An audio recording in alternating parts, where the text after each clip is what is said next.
never met Putin. I don't know who Putin is. He said one nice thing about me. He said I'm a genius. I said thank you very much to the newspaper, and that was the end of it. I never met Putin. As an example, I own the Miss Universe. I was in Russia. I was in Moscow recently, and I spoke indirectly and directly with President Putin, who could not have been nicer. What exactly is your relationship with Vladimir Putin? I have no relationship with Putin. I have no relationship with Putin. Do you have a relationship with Vladimir Putin, a conversational relationship, or anything that you feel you have sway or influence over his government? I do have a relationship, and I can tell you that he's very interested in what we're doing here today. He's probably very interested in what you and I are saying today, and I'm sure he's going to be seeing it in some form. This is the second in my 14-part series that details the key megatrend geopolitical consequences of the Trump reset, and why the United States under the Trump presidency is trending towards an inevitable war with China, economic, cyber, and even outright military conflict, something that is deemed to be impossible by most today. This series is based on my 3 key pieces of in-depth analysis published at the Market Oracle site that should be referred to for links to videos and source articles. Trump's US election win amounts to a pressing of the reset button on that which has passed for at least the past 40 years, which demands a reappraisal of virtually everything to ascertain not just the impact of Trump, but the trend reversal / rebellion underway amongst Western populations against the ruling elites that will impact on megatrend drivers of financial market trends for many years, if not decades to come. The US election outcome for a Trump reset was as a consequence of 40 years system based on lies piled on top of lies piled on top of even more lies, resulting in a delirious populations who were ripe for the likes of Brexit in the UK and Trump, as my post-US election video attempted to explain why delirium played a pivotal role in Trump's election win, which this series acts as a continuation of. Trump appears to be following the Putin Doctrine, one of there being no difference between that which is truth and that which is fiction. We have seen this countless times in the actions of Tsar Putin over the past decade, from South Ossetia in Georgia to the annexation of Crimea and large chunks of Ukraine, and now most recently in Syria. After all, it was only a few months ago when Tsar Putin addressed the stage-managed Leaving Syria concert from Palmyra ruins via video link, stating that the Russian military was going to leave Syria. Well, Russia, instead of leaving, first doubled, then tripled, and perhaps now has quadrupled its forces, bearing down on Syria in support of fellow dictator Assad.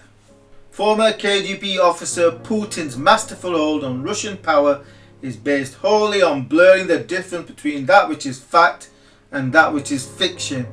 It's not just a case of state propaganda, it's a case of mixing and churning truth and fiction together and being equally deliberate in the propagation of multiple points of views. The best word that describes it is for fostering a permanent delirium in the Russian people, a collective state of mind where there is no point in questioning anything, for lies are truth and truth could equally be lies. So the Russian people no longer bother trying to figure out what is fact and what is fiction, and thus remain in a perpetual state of delirium. The dumbing down of society, turning people effectively into a nation of zombies, a totalitarian state of mind, which is the doctrine that Trump is following and looks set to increasingly replicate in the US as president. To further illustrate the propaganda war Putin's Russia is engaged in is to realize that whilst we in the West are able to perceive the danger from the likes of Islamic State's online propaganda poses to Western society in the radicalization of the feeble-minded into support for or in committing actual acts of terror, of which there were numerous instances during 2016, but at the same time we are mostly blind to the insidious nature of the Russian propaganda machine infiltrating Western media through the likes of RT propaganda broadcast channel that perpetuates the same delirium-inducing mix of between truth and fiction with the objective for undermining the nature of reality so as to promote the manifestation of destabilizing events such as Brexit and Trump.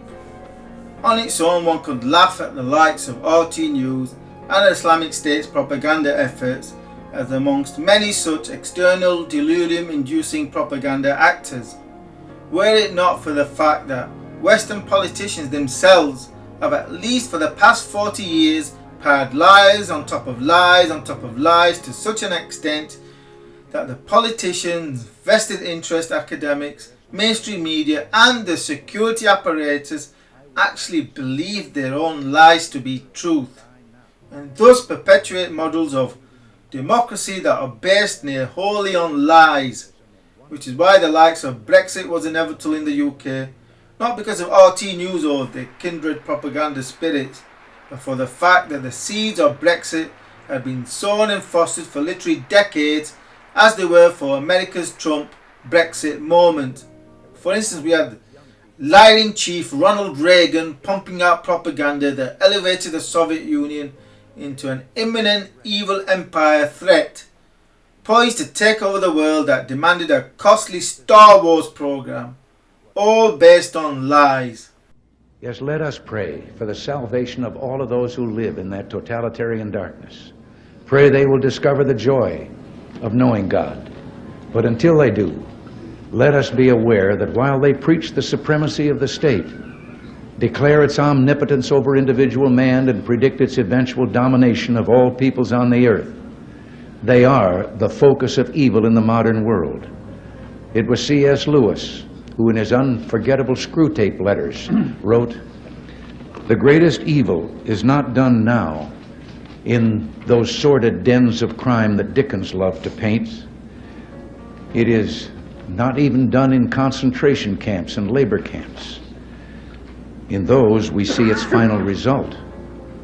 But it is conceived and ordered, moved, seconded, carried, and minuted in clear, carpeted, warmed, and well-lighted offices by quiet men with white collars and cut fingernails and smooth-shaven cheeks who do not need to raise their voice."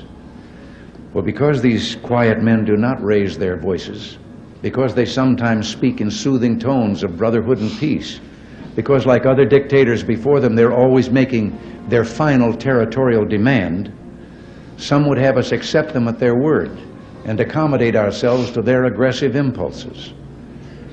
But if history teaches anything, it teaches that simple-minded appeasement or wishful thinking about our adversaries is folly. It means the betrayal of our past, the squandering of our freedom.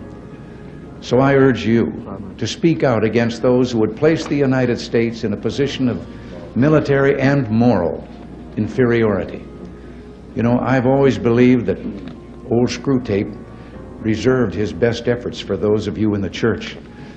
So in your discussions of the nuclear freeze proposals, I urge you to beware the temptation of pride, the temptation of blithely declaring yourselves above it all and label both sides equally at fault, to ignore the facts of history and the aggressive impulses of an evil empire, to simply call the arms race a giant misunderstanding, and thereby remove yourself from the struggle between right and wrong and good and evil. I ask you to resist the attempts of those. In reality, the Soviet Union for more than a decade had already been teetering on the brink of collapse, where the invasion of Afghanistan was the final nail in the USSR's coffin. And when it came to the actual collapse of the Soviet Union, no one saw it coming. Not the mainstream media, not the CIA, MI5, even KGB, because they all vested interest in believing their own lies to be true, that had been taken as being the truth for the duration of the 1980s, right up to the point when Gorbachev resigned as the president of the USSR on the 25th of December 1991, and thus ending the Soviet Union.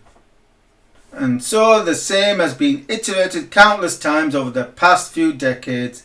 Lies piled on top of lies, a pyramid built on lies, repeatedly deceiving the voting public who increasingly became confused, detached from the perpetual deceitful establishment, who literally created an alternative fake truth reality, one which does not exist for ordinary people, as the elite continued in their operative program, one of a system that is geared towards turning everyone and everything into docile debt slaves, an illusion of democracy and freedom, which is what I've literally been writing of for many years, as the following excerpt illustrates, and which acted to spark my series of videos into breaking down how the elite control and manipulate the masses, and how individuals could attain real freedom, break free of a system that is based wholly on lies, that the likes of the establishment politicians residing in their bubbles in large part believe to be true. Hillary Clinton actually believes the garbage that spewed out of her mouth to be true, as did David Cameron, whilst Barack Obama proved to be a pawn completely devoid of independent thought, a yes sir, massa sir, slave to follow his master's every command. So repeat after me. Step 1. Never borrow money. Again, do see my article from 2013, which pretty much summed up the key aspects of the illusion of democracy and freedom that are just as valid today as they were over 3 years ago. And so the elite became ever more extravagant. We thought that the lies that led up to the Iraq war could not be topped. We were wrong. For then along came the financial crisis, when the politicians lied their way into saving the banking crime syndicate at the expense of the people, who subsequently had to pay a heavy price in loss of purchasing power of earnings as the cost of the unlimited bailout of the banking crime syndicate that corrupt politicians lied through their teeth to ensure would continue as is. A banking syndicate whose primary purpose is to enslave anything and everything. A corrupt system supported by an equally corrupt mainstream media and corrupt intelligence agencies. Again, do see the article from 2013 for more on this topic. The Illusion of Democracy and Freedom article highlighted the magnitude of the corruption of the fantasy system we live under, where democracy and freedom really are an illusion. In fact, my article from 2013 is far more pressing on why Donald Trump would win the November 2016 election than anything that has been published by the mainstream media during 2016, even after the election, for it lays out in detail how lies have been piled on top of lies and piled on top of even more lies that has led to a system primed for a Brexit or Trump.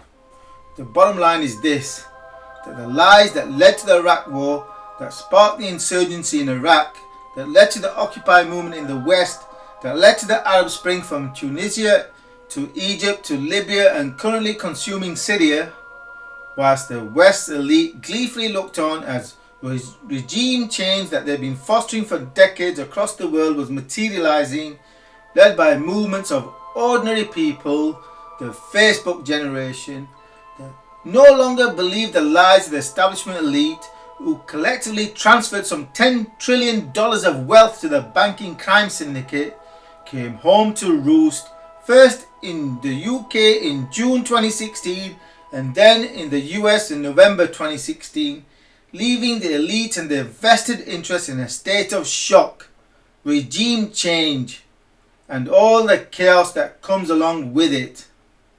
The UK was the first, and the US was next, and soon the likes of the European Union and maybe even Tsar Putin's Russia will be on the receiving end of the anti-establishment Brexit wave, as the people detaching themselves from mechanisms of control such as the mainstream media propaganda machine, no longer believing the lies of the politicians, of the mainstream press, of the security apparatus, of the establishment.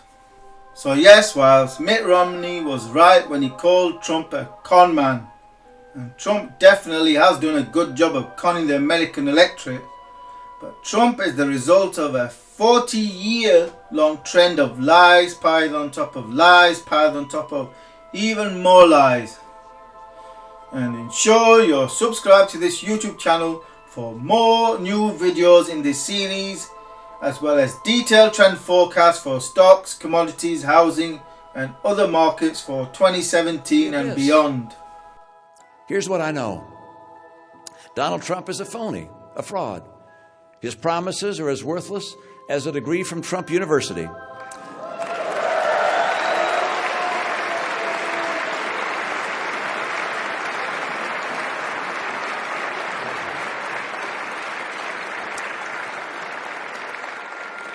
He's playing the members of the American public for suckers. He gets a free ride to the White House, and all we get is a lousy hat.